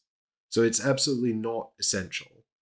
In the game I played yesterday, I lost by about 3 points, and the other player had led on almost everything. So there is, and that was partly because when I had seized the initiative, when I had been leading, I was able to declare for ambitions that I wanted. I was able to acquire guild cards that let me turn on ambitions out of turn order and things like that. So there's these sort of opportunities that you've got to find for yourself. Having said this, I did lose, but also the other player held on to the initiative a lot because they played extremely well. Well, it all seems quite interesting. Like, I would definitely give it a go. If you like his other titles like Root, I mean, it's not Root in Space. So if you think it's going to be Root in Space, you're going to be disappointed. It's very different to that, I think. If you like the feel, though, of Root, if you like the feel of PAX Pamir and the way these sort of games, force player interaction and things like that, I think if you like the feel of those games, you definitely should check this one out. I also think it's probably the kind of game that, I mean, one of the great things about it is it takes seconds to set up. It's so fast to set up. And then your first game will be probably 2 hours and a bit, if it's 3 players. If it's 4, I imagine it won't be much longer than that. And then it'll just get quicker from there. Like, it's really a quick game, for sure. And it's a lot of sort of crunch and dilemma for a game that's got a tiny box and it's dead quick to set up and reasonably quick to play. And there's very little downtime as well. Nice. So there you go. Believe the hype. But if you don't like mean games, or you find yourself getting a bit too antagonized over what other people might do, or if they seem to be picking on you even though you're losing, this is definitely going to trigger all of that stuff for you. Like, it will. Fair enough. But maybe we'll have a chance to talk about it in the future when I've had a chance to play it more at different counts, and hopefully you'll have had a chance to play it too. Yeah, at least I'll get a game in, so see whether or not I like it. But speaking of games that we have both played, we're going to revisit one we talked about on the last podcast. Sure are, and this is one that I have still backing on GameFound as things stand, and it is EPOS, a Gentes game. So, still by Stefan Risthaus and published by Spielworks. There is a version of it on Tabletop Simulator, so we bust that out and had a quick game. It wasn't that quick, but quick enough game. For TTS, like. It was pretty quick. For TTS and a teach, it was actually pretty quick. Yeah, like it's a good half hour setup and teach, I think, on TTS. Yeah. And so it wasn't too long after that. But the game is mostly as I remember Gentes is, other than the map in the middle. So how should we explain what EPOS is like? So EPOS is an action selection game where you're paying any number of resources, money and time, and you're more restricted by time than you are money to some degree. And each round you have a limited number of slots where you can place an action and the amount of time that action takes. So let's say you had 7 slots, you take an action. I think the way to describe it really is that on your turn you're picking an action to do from a marketplace, and you've also got money, which is the core currency of the game, and you'll use the money to buy the action tiles, and the amount you spend on the tile may directly influence what you can do with the tile, but it will also influence how much time the tile takes, because the cheaper ones are generally taking up more time, and the more expensive ones are generally taking up less time. But effectively, let's say you had 7 slots. You pay for an action, you add that action into one of those slots, you take the time cost tile, put that into one of the slots. That's used up 2 of your 7 actions for a turn. But then let's say it was one of the cheaper tiles that requires 2 time. So you can either take up 3 slots, 1 for the action, 2 for the time, or one of the more interesting decisions of the game is you can actually use a single slot as a double time, but then the next round it will also still be used up by that time. So you're either choosing to have the time cost offset over 2 rounds, or immediately paying for it all within a single round. Right, because at the end of a round, you'll liberate this action row, returning all the action tiles to where they should be, and all the time tokens back to the pool, except for the double time tokens, which will tick down to singles and remain in your action row. Yeah, for the subsequent round, for the new round. And so then, let's say you had those 7 slots, suddenly you only got 6 for the next round because you chose to eke out a little more. So deciding whether it was deciding whether you needed to do something extra this round, or if you could afford to stretch the time out and maybe take 1 fewer action, however, still get what you need done in a round done. Mm-hmm. And the game's played over 6 turns. Aim of the game is just to get the most points at the end. And most of your points are coming through building civilization cards. And I would say that's the core focus of the game, of these building cards. Yeah, there's other elements we might talk a little bit more about, but mostly you start with a couple of cards, and these cards require an action to play them, but they also require that you meet certain thresholds within your city's populace, or within your board, your player board's populace. So there's 6 different types of workers, for want of putting it, on your board, and you need to have a certain number of these workers to play a card. The requirements will be on the card. Now, you don't spend the workers when you play a card, you just have to meet that threshold. So let's say it needed 1 priest and 1 scholar. If you had that, you'd be able to play that card by taking the play card action. Yeah, well, that's how you're going to sort of be able. That's a big part of how the game escalates, isn't it? Because you start with a population of 3 people, and that'll be determined during setup. And it might be there's 6 different kinds of people, and it might just be a couple of craftsmen or a craftsman and a merchant, something like that. And over the course of the game, you're going to be looking to upgrade or train more people, which is effectively increasing the population. So you'll add a priest, you might add a warrior, add another craftsman, and because every one of these building cards that you want to play from your hand will look at that population and say, do you have enough? Do you have enough craftsmen? Do you have enough warriors? And each building will want different ones. So ideally, in a perfect world, you'd have a hand of buildings that overlapped their requirements. You know, they all just want a ton of craftsmen, and you've done that.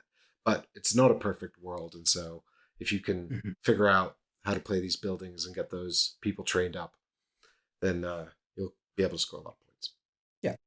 And the cards themselves have victory points built in, but there's also 4 symbols, or 1 or 2 of any of these 4 symbols on a card. And you're also looking to collect sets of those icons, and that's where a lot of points will come from as well, because by the time you've played your 9th card with the same icon, you're getting 9 bonus points for that, in addition to any points that the card be worth natively. Yeah. And those cards may come with other rewards, either training up some more population, or potentially giving you access to unique actions that only you can take. Yeah, it's sort of a segregated deck, isn't it? Like you've got the 6 rounds of the game are divided into sort of 3 eras, 1 and 2, 3 and 4, 5 and 6. And you'll change out the deck of these building cards as you move from era to era. And in the first era, the cards have these icons. You can play a little set collection game, and they largely give you bonuses that are going to benefit you over the duration of the game, you know, like extra actions that are unique that only you can take, or incomes, or ways to spend points, or increasing your population. In the second era, it's sort of more of the same, but it's now bigger values with higher requirements. And then in the third era, it's phased out all of that stuff, and it's just giant chunks of points with high requirements. Yeah, and all the third era buildings seem to require mutually exclusive setups, so you still have to play around with your population for them. Yeah. But yeah, so on the board or on those cards, you may find actions or modifiers to those actions. And the other way, other than taking the actions from the marketplace, is to control areas of the board, which also give you some of these benefits. So one of the actions you can take is navigation, where you're putting out pioneers onto this map, this shared map in the middle. Once you have 6 pioneers in a location, you can remove them to build a city, at which point that's your city now. Nobody can take that from you.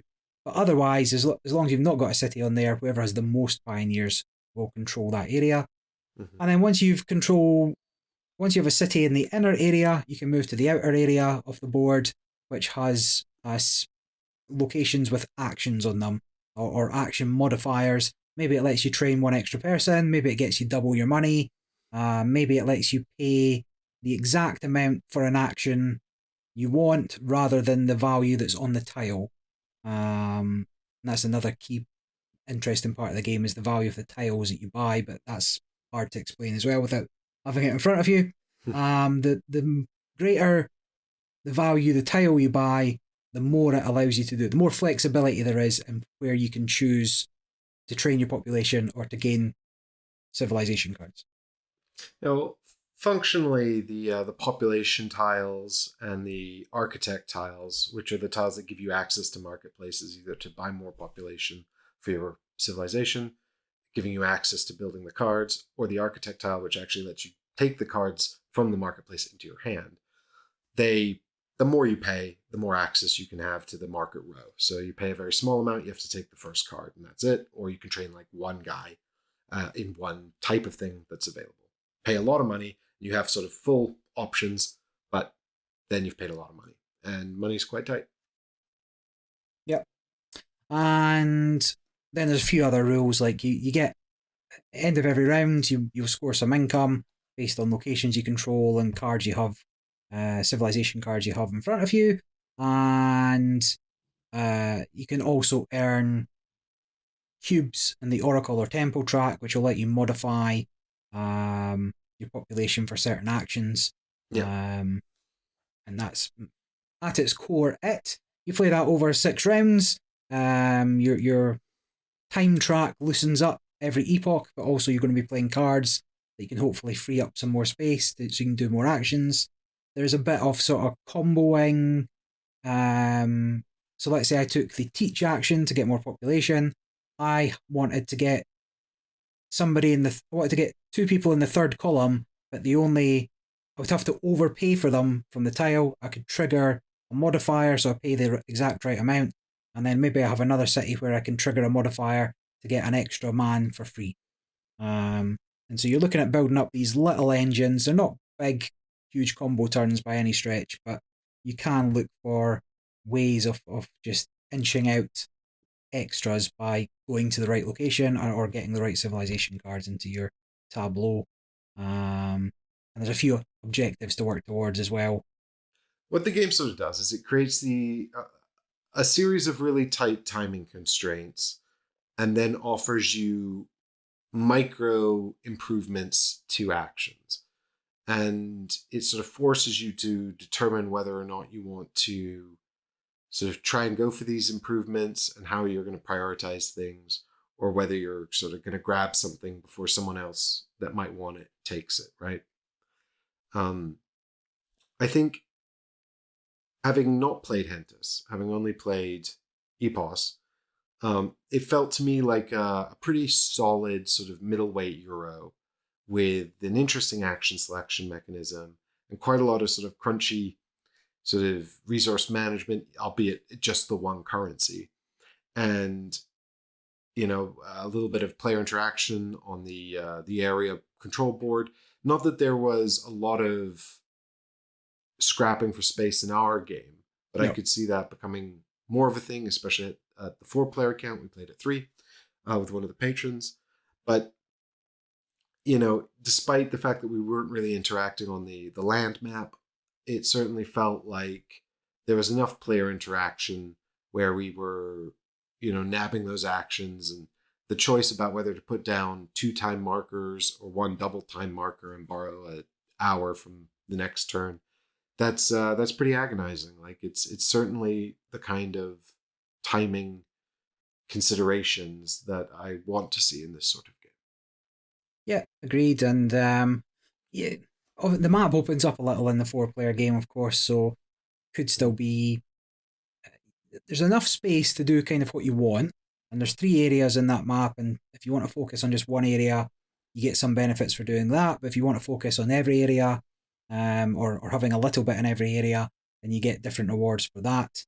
I do note that so there are these first come first served objectives, and one of which is build 6 cities, which is the sort of, I suppose, end goal of the strategy on that map. And I do note in our game nobody took that one, so I think we were generally going quite light on that side of the game anyway as a group. Yeah. I'll talk a little bit about the solo game, but you have to get all 3 objectives in the solo game. Right. And it is more than possible within the realms of 6 turns. Just we didn't go for it. Really. And what you're saying about the player interaction, yes, like taking an action earlier where you get the choice of the cheap action and exactly what you need, and you only leave the expensive action for somebody else, and they might have only needed the cheap action, but you've got there first and you've taken it before they could get it, and then they have to overpay for what they want to do. Is one thing that's kind of interesting. And there was a bit of contention because the civilization marketplace for playing the cards doesn't refill until the end of the round. You can, again, if you took the cheap architect action, which gets those cards, then you're forcing the other player into paying 8 or 10 coins just to access any cards at the higher level, because those first 3 are gone, and they can't take the cheap cards at all. So yeah, there's enough player interaction. I think it is, like I say, midweight. the main difference between EPOS and Gentes is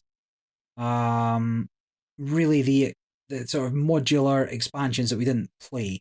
Right. That seems to add the most. They're not in this. Yeah, they're not in the tabletop simulator mod, but the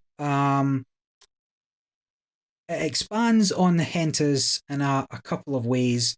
First one being able to getting access to older cards from previous eras, as long as you pay for the right slot, and the map itself, how you interact with that and get cities is different, and whether or not you want to kind of branch out and have remove pioneers. Cities also have different benefits, and I think in Gentes every city was the same, so it didn't really matter where you went. And that expanded a little bit of decision space, but then the modules, which seem to come into like the campaign, there's an 8-game campaign where each time they're a little bit different, and the rulebook is up. I've had a look through some of them. Seems to be this would be the better version, arguably, because you can then make it modular. If you particularly liked the scenario setup in campaign 4, you could always just play campaign 4 with the roads module. So then you're trying to connect different locations together, for example. So it does give you a little bit more than the original game did, but it is very similar. The whole thing just works almost exactly the same way. But I enjoyed it enough. I got the same feeling I did the first time I played the game. First time I played Gentes. Just on that point about the modules, I think, I'm speculating here because I didn't play Gentes, but I think that, this sits in the realm of sort of middleweight Euros, and there's not really any major variability in the setup that I could see. I think the main difference is going to be the order in which the building cards come out of the deck. And at the end of each era, the entire deck becomes available to acquire from the discard anyway. And you did say that was a change, but I think in EPOS moving forward, you're not going to see a hugely different game when you play the next time. So, I mean, if that's the kind of thing that you don't mind, it's not going to be a problem. But if you like variety or the puzzle to sort of significantly change on future plays or reveal something new that you haven't seen before, I think it's very unlikely to do that. And to an extent, it feels a bit like these variable setups and these sort of 8 different scenarios. I think there's 8, something like that. That could definitely be an answer to the fact that the setup's largely the same every time. Yep, and I mean, the game could evolve a meta. So whilst we played with the starting setup, in the full game, there'll be drafting for your opening hands, and then you get to assign 4 of your population however you want at the start. And similarly, whilst the default version, the beginner's game there, gave us which cities to go into, you would have much more options. So I would think that given the option, it may well be that those 3 cities in the middle, touching each of the colours, may be the first place players go for a much more contentious game where people are actually trying to take over somebody else's city first. Or people may take to the corners and just try and spread out over a single colour to get the bonuses that way. So there is the possibility for that sort of meta to evolve, and the game isn't so complicated that isn't a consideration. Like, some games are so big, some games are so much to take in and hold in your head that meta never really evolves. It's always a struggle to play. This game, you'll absolutely have the rules down by the end, and then you can start looking, well, okay, now how am I going to mess with my opponents? But like you say, those modules should increase the variability from the base game and the base Gentes game as well. Yeah. So I think if you liked Gentes, this probably is a good fit for you, because it's got those other ways to play, so small tweaks and things that'll change it up, feel different, and it's obviously done some redressing of the issues in the first edition, perceived issues in the first edition. I think, for me personally, I'm not sure if the game really did enough to justify its price tag. No, it's still wildly overcosted. It's incredibly expensive. Now, I would note that the campaign has a very small number of backers. And I suspect that means there will likely be copies available for a while, because if Spielworks is going ahead with a print run, they're going to be looking at, at least a couple thousand copies, I think, probably. So you will probably be able to pick it up after the fact. But as I've always said with that company, I think the best way to get it is as part of these campaigns, because they don't appear in retail stores really, and it's anyone's guess how big the print run will actually end up being. But for me, I thought that Gentes sat quite squarely in the sort of the camp of middleweight Euro that I've enjoyed and I would happily play again, and probably happily play anytime someone suggested it. But I'm not sure I would own it or suggest it myself. That's fair. I will say that for anybody on the fence about buying or backing this, if you still have time, playing the solo game, if you're interested in that, the solo game is very easy to manage and run throughout. You've effectively just stripped the number of actions you have to choose from down to those that are very clearly marked for single player only. But the campaign that's kind of promised, and the campaign in the back of the book, is not strong in terms of its variability. You're supposed to play over 8 games and work towards different goals. However, it's not very different again. I think every game will play out about 90% the same, potentially, even when you're restricted on what you have to do. Like some games, one of the scenarios, like you have to get 6 cities by the 4th turn or something like that. And so, yeah, sure, you've got to pick the navigate action more often than you might like, but that is not a massive change up to how the game is. So, something to bear in mind. It is fine, and it does play smoothly, and it is very much like playing the competitive version of the game, because your choices are restricted anyway, but it is not wildly variable turn to turn. And it's also worth noting, unrelated to how the game plays, I'm just looking at the deluxeified Gentes game, and that actually earned $484,000 and had over 7,000 backers, compared to EPOS, which is €44,000 and 380 backers. And I think a big times part bigger. of it, yeah, like I think the price has to be something to do with that. Was Gentes also Spielworks? Yeah, Game Brewer and Spielworks. The deluxeified version looks like TMG here. There's that stupid dragon. Well, TMG and Game Brewer both out of business now.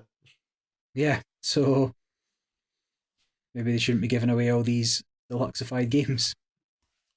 I think there's an intriguing action selection mechanism here and some nice Euro elements going on, and I would happily play it.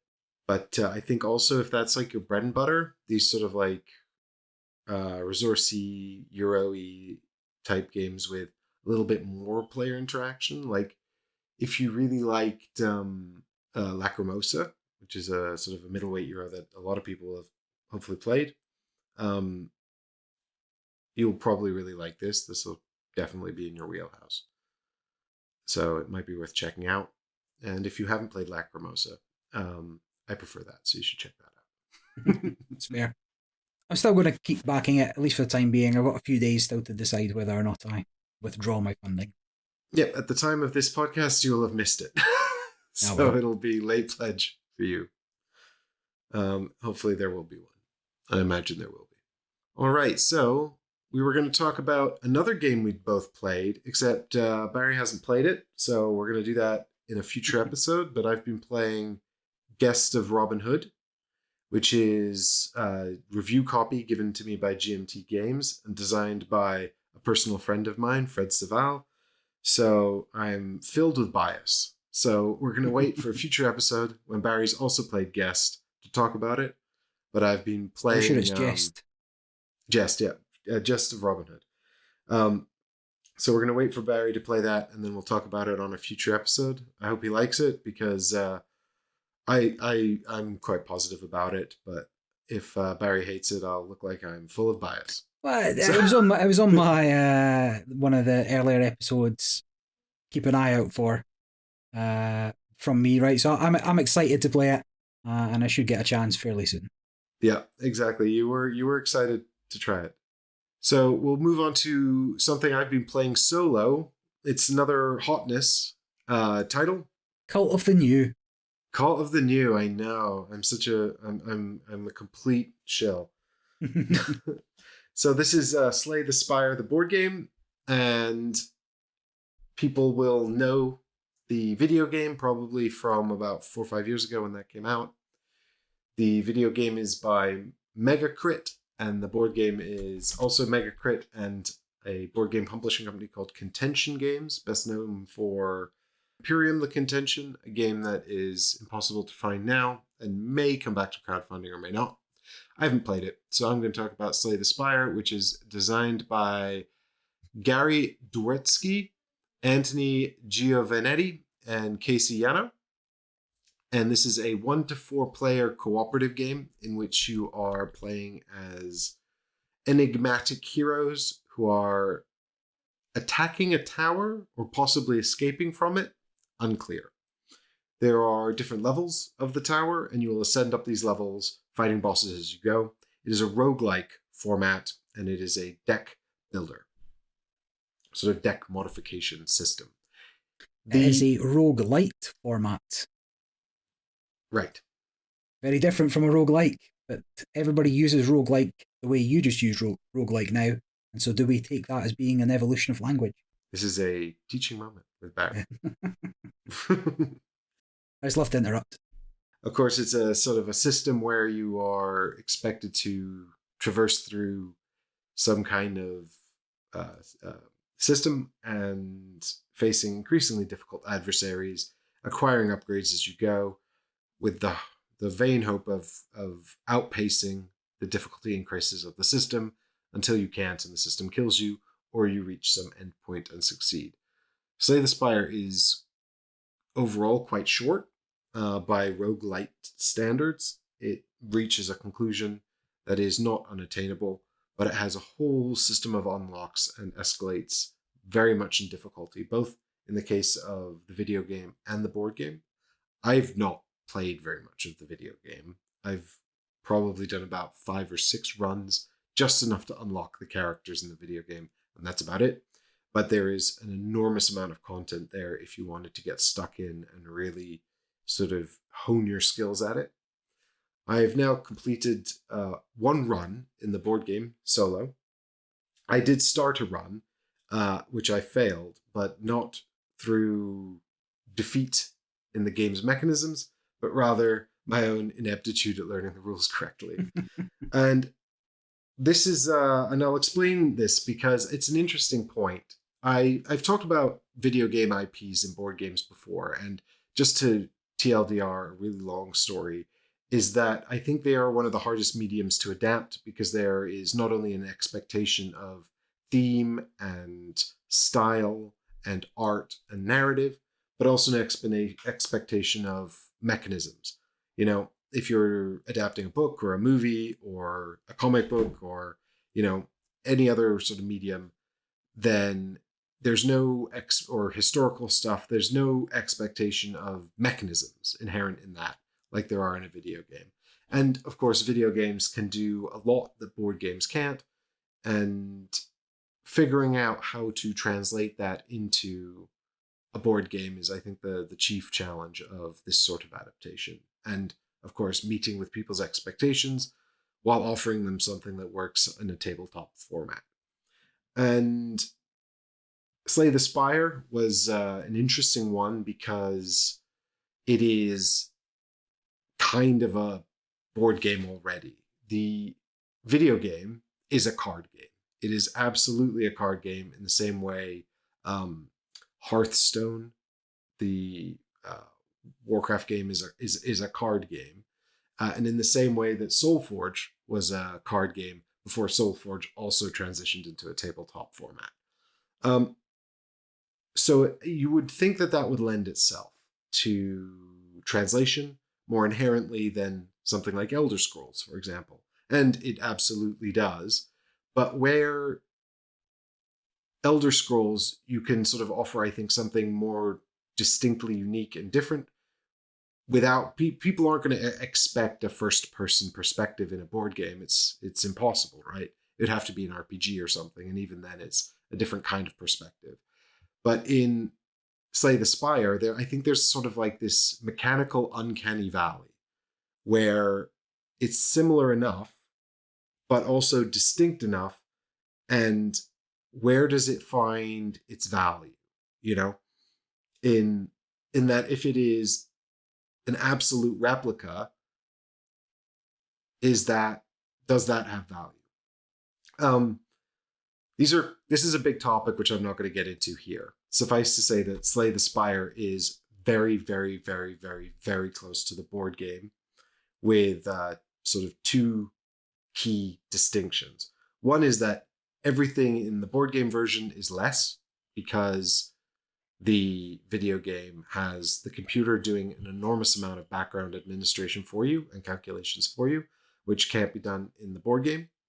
And two, the board game is cooperative. So you can play it solo and then it really resembles the video game, or you can play it cooperatively and then it has some unique elements that you won't find in the video game. And I think beyond that, you have to ask yourself, how much value do I put on tactile physical components? Because this is also like 20 times the cost of the video game. Yeah. Which is a big consideration. It's 20 times the cost. It takes longer to play. Even solo, it's going to take you longer to go through a single run of Slay the Spire, the board game, than it is to go through the video game. I've recently replayed the video game because I wanted to ahead of this sort of comparison. And this is also where I fell down because I had some distinct memory. So I played the board game first. I got the board game, I played it, and then I went back and played the video game for this podcast. But my first run, I got to the end of Act 1, and it's a 3-act structure in Slay the Spire. At the end of each act, there's a boss, and if you beat that boss, you can go on to the next act, which is just an escalation of the same process. And what you're functionally doing in the game is you start off with a deck of cards, and these cards are primarily attacks and defense. And each round, you're going to take turns fighting monsters. And you'll have a turn, and the monsters will have a turn, and you'll go back and forth. And on your turn, you're going to play attacks to try and defeat the monsters. And on their turn, they're going to play attacks to defeat you. And also on both your turns and their turns, the respective party will be playing defense cards to bolster their defense to reduce the attacks of their adversaries. And then there's all kinds of other things going on, like buffs, debuffs, all that kind of stuff you'd expect from this sort of thing. Fire, poison, dazed. But where the game is compelling is this deck. You start with a deck that's just very basic defense cards and very basic attack cards and a few sort of asymmetrical flavors.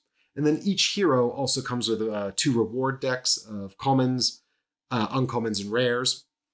And you're going to, over the course of the game, be able to get these cards into your deck. You're going to be able to remove the starter cards from your deck, and you're going to be able to upgrade cards as well. And so this game actually comes with card sleeves in the box. You're going to sleeve all of the action cards that you'll be using, and each action card is double-sided. And so when you upgrade it, you flip the card over in the sleeve, and now it's got a better function. And that is straight out the video game, where each card has an upgraded version. Just one in the video game, just like in the board game, just one upgraded version. But of course, in the video game, you don't need sleeves. They just magically upgrade, thanks to digital technology. But you're going to be going through these acts. And anyway, I lost the first run because I forgot after defeating a boss, you get all your health back. And I didn't read the rules. In my memory, playing the video game, after a boss fight, you had to make do going into the next act with whatever health you had left over. And you could only heal at these rest sites, which is, where you can heal across these runs. And so I got to the first fight in Act 2 and was immediately killed because I had no health. And I was like, oh, this is really difficult. And then I looked in the rulebook and it's like, oh, when you set up for Act 2, refill your health to full. And I was like, I think that's different from the video game. And then I went back and played the video game and it's like, no, you get all your health back after a boss fight. Yeah. I was like, I've just misremembered everything and derailed my board game experience because I internalized a rule that didn't even exist from the other medium. So that's where you get this sort of like video game uncanny valley thing. The rulebook for Slay the Spire is dead light. It's a super simple game. It's really, really simple. I cannot tell you how much of the accessibility I felt in it was due to the fact that I knew entirely how it would work from the video game, and it was true to that. It was so quick to learn, and it's so quick to execute. I'd have to think any passing familiarity to deck builders will be enough to get you going. I think so, yeah. I think passing familiarity to deck builders, familiarity with sort of the hobby in general should be completely fine. I can't imagine this being really sort of difficult for people, but I'm caveating that heavily because the ease of my integration into the game was very much enabled by my familiarity with the video game.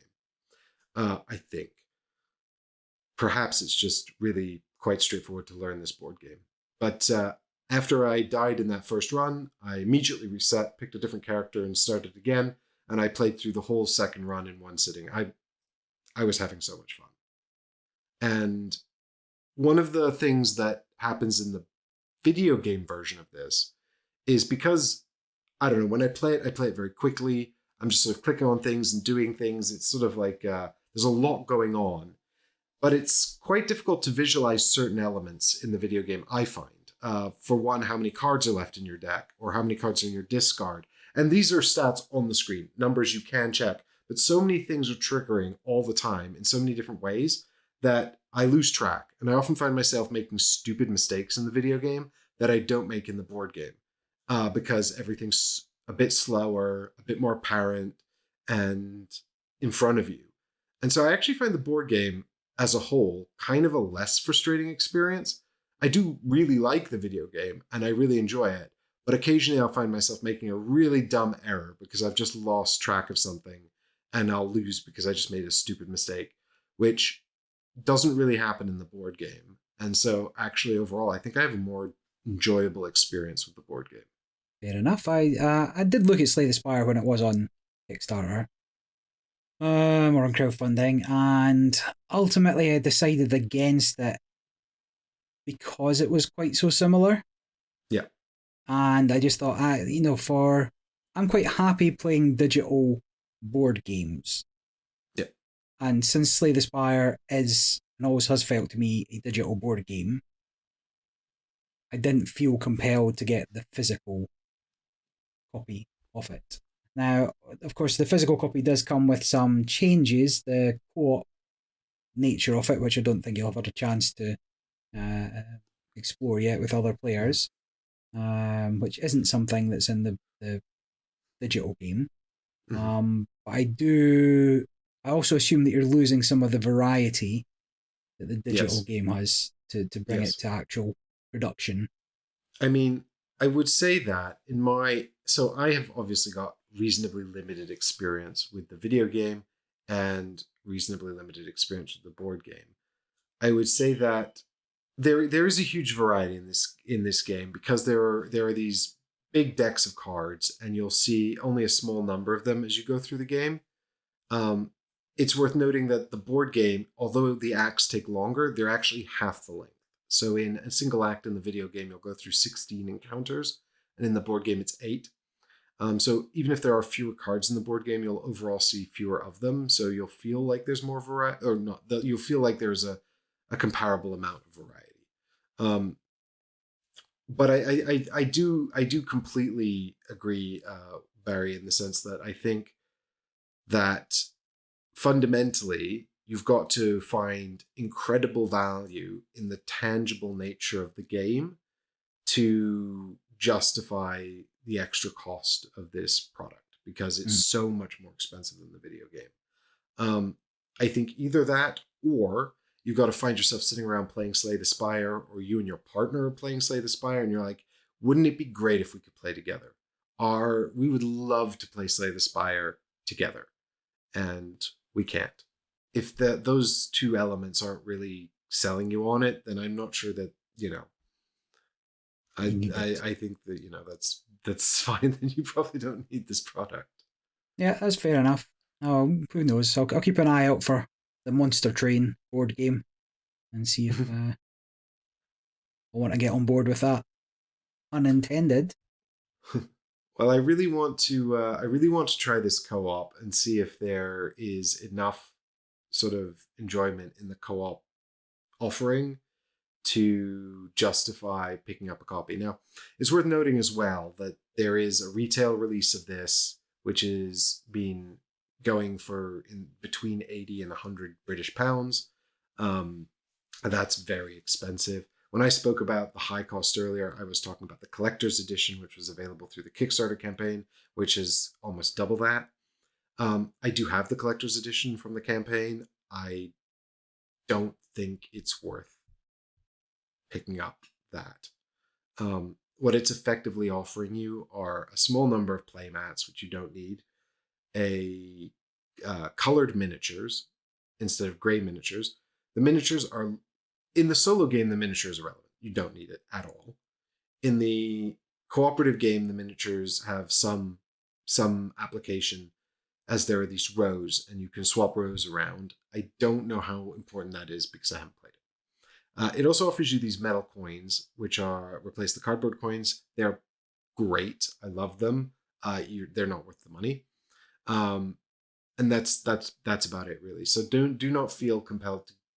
I don't believe there's extra gameplay in the collector's edition. I'm pretty confident there isn't.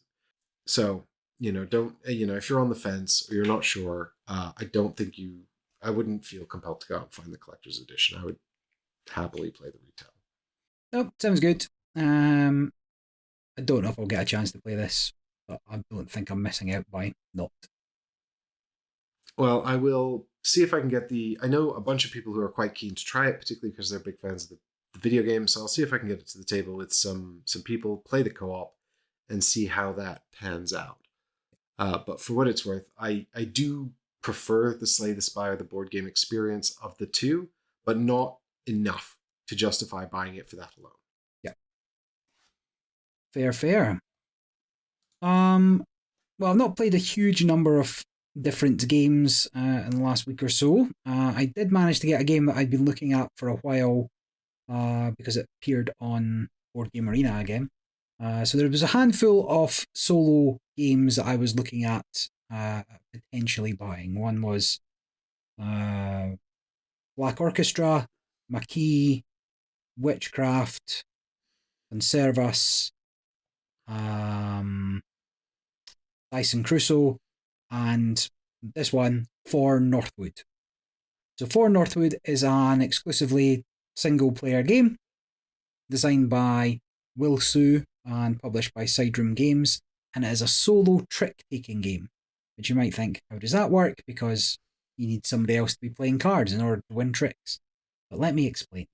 So I wasn't 100% sure how it worked, but in this game, I can't remember what the story is, but something like you're going around all these different bits of the jungle, talking to the animals, and trying to win them over through conversing with them. And the way that's set up in the game is you have to visit an animal and win the designated number of tricks in that round. And it can vary from 0 to 6, I want to say, maybe 7. And to do that, you have a hand of 6 cards. Again, maybe 7. And you have to look at that hand and think, okay, how many am I going to win? Possibly. Now, each animal in the kingdom has a suit associated with it. So there's 2 of every suit. So it must be 0 to 7, actually, because there's 2 of every suit. And you probably get 7 cards in that case. So if it was a clubs, they're not real suits, but let's say the animal you went to visit was clubs, that would make the trump card clubs. So if you've got 1 through 8 in trumps, in clubs, sorry, and that was the animal that was in the 7th position, you'd probably pick that animal to go and work with. And the trick is that you don't want to win every trick, or that the catch is you don't want to win every trick, because you have to win the exact number in order to win them over. It's not like you can win 3 or more in the 3 animal kingdom. You must win 3 of those tricks. So that means you must lose 4 of those tricks.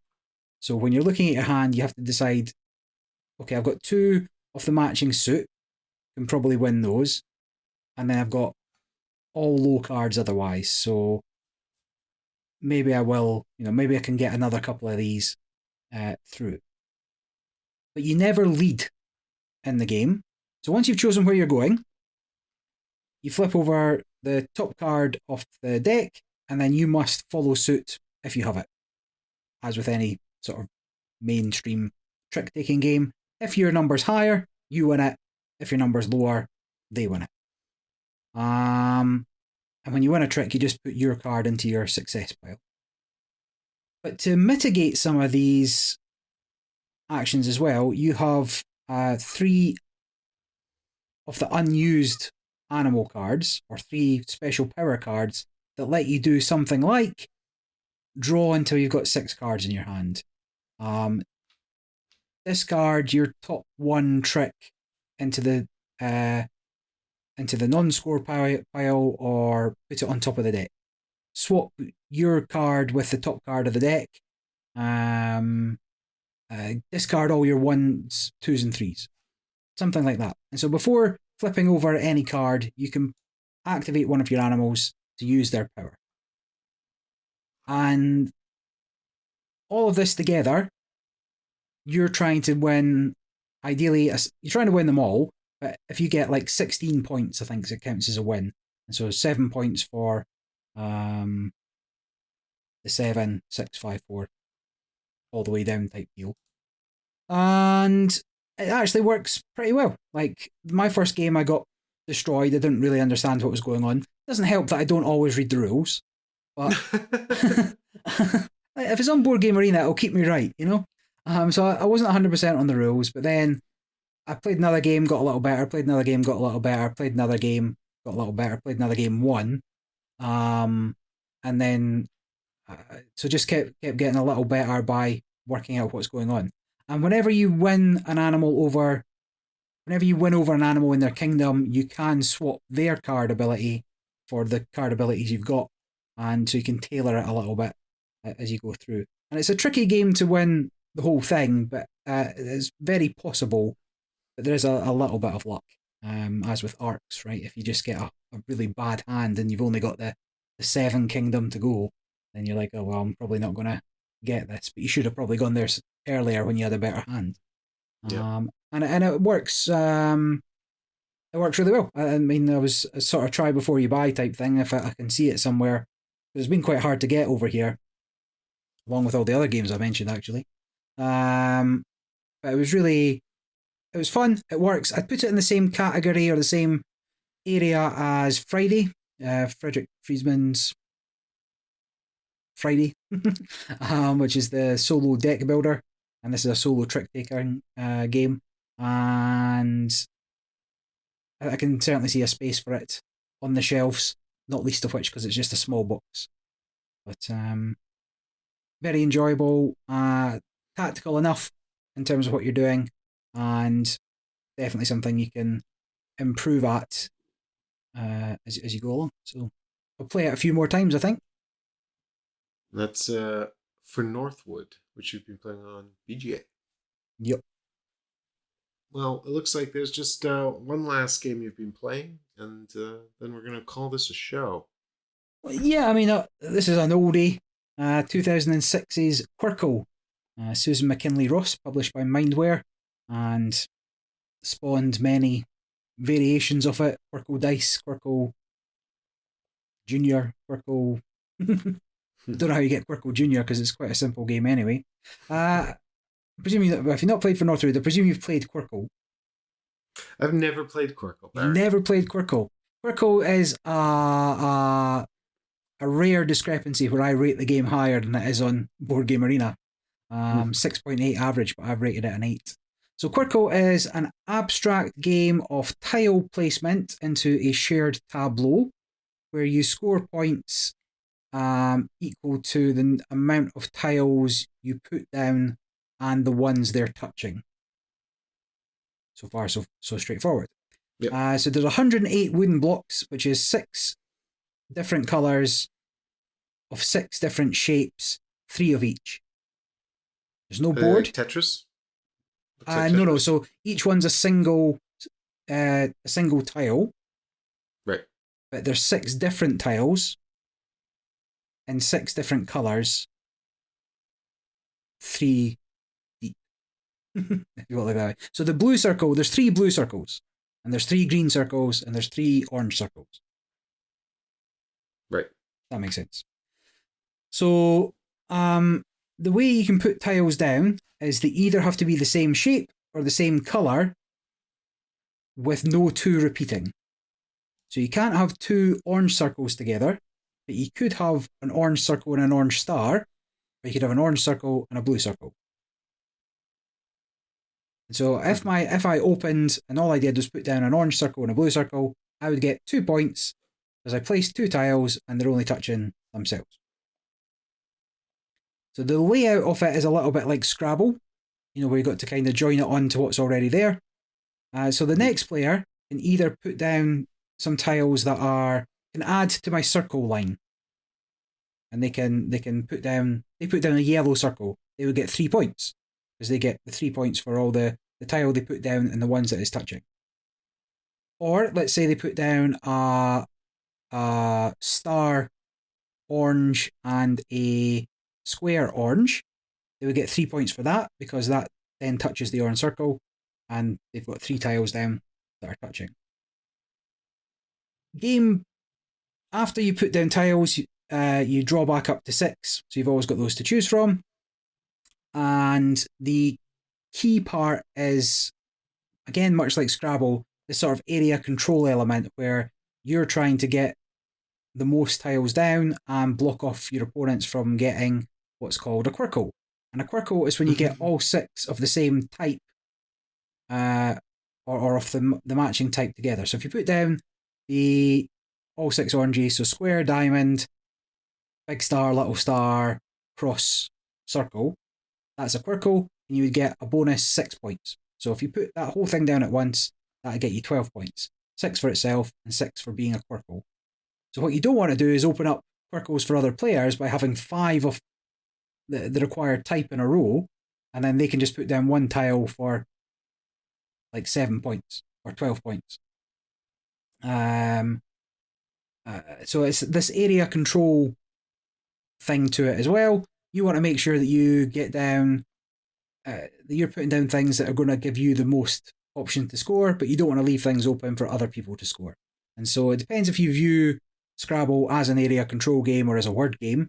It's 100% area control. If you're focused on making words, you're going to lose. Yeah, it's the same kind of thing, but it can go, this is like 4-player. By the time it comes back round to you, you're just looking for opportunities. You want to keep tiles in your hand. So like if you've got 3, you got a purple, a yellow, and a red circle, you maybe want to keep a hold of them until somebody's kind of put down the 3 other ones, and then you can sneak in and get that Qwirkle. Or maybe you want to put them down earlier so you get more tiles to draw up and look for other possibilities. And the game goes on until all 108 tiles are out of the bag, and then whoever's the first player to put their final tile down gets 6 bonus points, and then you add up the points as you go. Whoever has the most points wins, and it's a family friendly game. It's not difficult to teach or play, but the more cutthroat you are about it, if you're like, well, I'm not getting this Qwirkle and I can't leave it open, so I'm just going to ruin it by putting down the wrong shape adjacent to it so nobody can finish it off, or this is going to be the wrong colour, so I'm going to cut this off here so they can't finish this Qwirkle because I don't think I'm going to get it. And I think it's a solid game for all ages for any level of play. You can take it to the family for Christmas, or you can get into it and just be like, okay, I'm going to learn all the 2-letter words like you do in Scrabble and just try and ruin somebody's day with it. Nothing worse when you're sitting with a Qwirkle and somebody just cut you off by putting the wrong shape in the space that you needed. It's like, But also, great feeling when somebody misses a Qwirkle and you're like, why didn't you put that there? No takesy backsies. Yeah, I find, some of these sort of head-to-head abstract games are very sort of, it's kind of like chess, right? People say the loser of chess is the first one to make a mistake. Sometimes you just have to play like that. Yep. And this says, like, two players fine. I'm not sure what Board Game Geek recommends. It says best with 4, but recommended at 2 and 3 as well. Like, I don't think there's a wrong number of players. You just adapt to how many tiles you're going to be putting down. And this was a big hit. 2011 Spiel des Jahres winner, 2007 Mensa Select winner, and 2007 Golden Geek Best Family Board Game nominees. Brilliant. Anyway, I highly recommend it. There we go. And that's a nice positive note to wrap up the show on. I'll leave you with 2 final things, and then we'll give Barry a chance to say anything else he wants to say. One, I played Trick Shot again. Trick Shot is the hockey game from Wolf Designer. I'm not going to talk about it, really, but it's cartoony hockey, ice hockey, that is deceptively crunchy, push your luck, head-to-head game, and it remains absolutely brilliant. And the second thought just occurred to me while we were recording this podcast. Let's see if we can get a BGA implementation of Slay the Spire, the board game. Full uncanny, full circle strangeness. It's the video game of the board game of the video game. I'm the dude playing the dude who played the other dude. Barry, did you have any final closing thoughts you'd like to leave us with? And don't forget to join us on our 10th anniversary podcast next time. 10th anniversary, episode 10, the mighty episode 10. We've made it to double digits. That's a milestone of a sort. But thank you everyone so much for listening and for spending your time with us talking about board games. And if you've got any questions, if they've got any comments, you can leave them on the YouTube version of this video. I think you can leave them on the Spotify version. I don't know. I'm not really sure how the Spotify video stuff works. I just know that it happens when I put it there. But you can also email us, askreadysteadypodcast@gmail.com. And in the meantime, this production is proudly brought to you by the patrons of Ready Steady Play on patreon.com. I mean, I said proudly because I was proud to make it for them. 10 too many. That's the chant for next one. But thank you all so much for listening. We'll see you in the next episode. Bye for now. Bye.